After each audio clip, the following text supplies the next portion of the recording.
வணக்கம். இது குரலின் கதை. சின்ன சின்ன கதைகள், பெரிய பெரிய உணர்வுகள். இக்கதையில் வரும் பெயர்கள் மற்றும் நகரம் அனைத்தும் கற்பனையே. கதையின் தலைப்பு: காணாமல் போன ஓவியத்தின் ரகசியம். மதுரை நகரத்தில் ஒரு பழைய அருங்காட்சியகம் இருந்தது. அந்த அருங்காட்சியகத்தில் மிகவும் அரிய ஒரு பழமையான ஓவியம் இருந்தது. அது கோடிக்கணக்கான மதிப்பு உடையது. ஒரு நாள் காலை அருங்காட்சியக மேற்பார்வையாளர் கதவை திறந்த போது அந்த ஓவியம் காணாமல் போயிருந்தது. கதவு பூட்டு உடைக்கப்படவில்லை, ஜன்னல்களும் திறக்கப்படவில்லை. உடனே அவர் பிரபல டிடெக்டிவ் அரவிந்தை அழைத்தார்கள். அரவிந்த் 3 பேரை சந்தேகித்தார்: பாதுகாவலர் ரவி, அருங்காட்சியக பணியாளர் மீனா, ஓவிய நிபுணர் குமார். அவர்களிடம் கேள்வி கேட்டார். ரவி சொன்னார், நான் முழு இரவும் கதவின் அருகிலேயே இருந்தேன், யாரும் உள்ளே வரவில்லை. மீனா சொன்னால், நான் நேற்று மாலை 6 மணிக்கு வெளியேறினேன்.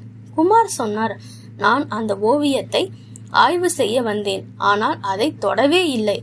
அரவிந்த் சற்று யோசித்தார். அவருக்கு ஒரு வித்தியாசமான விஷயம் தோன்றியது.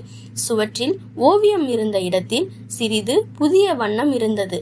அவர் உடனே சுவரை மெதுவாக தட்டினார். அப்பொழுது சுவர் காலியாக ஒலித்தது.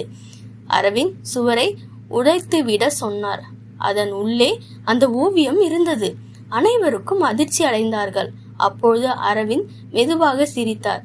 திருடன் வெளியில் இருந்து வரவில்லை, அவர் அருங்காட்சியகத்தில் உள்ளே இருக்கின்றார்.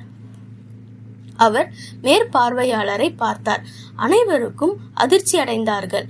மேற்பார்வையாளர் தான் அந்த ஓவியத்தை மறைத்து வைத்திருந்தார்.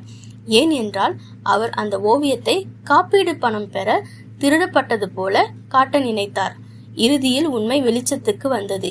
இதில் ட்விஸ்ட்: அனைவரும் வெளியில் இருந்துதான் திருடன் வந்தார் என்று நினைத்தார்கள். ஆனால் உண்மையில் அதை மறைத்தவர் அந்த இடத்தின் பொறுப்பாளர். இதில் நாம் கற்றுக்கொள்ள வேண்டிய பாடம்: உண்மை எப்பொழுதும் மறைந்திருக்காது, ஒரு நாள் அது கண்டிப்பாக வெளிச்சத்திற்கு வரும். இந்த கதை உங்களுக்கு பிடித்திருந்தால் பகிருங்கள். குரலின் கதை சேனலை சப்ஸ்கிரைப் செய்யுங்கள். மீண்டும் வேறு ஒரு கதையில் சந்திப்போம். குரலின் கதையில்.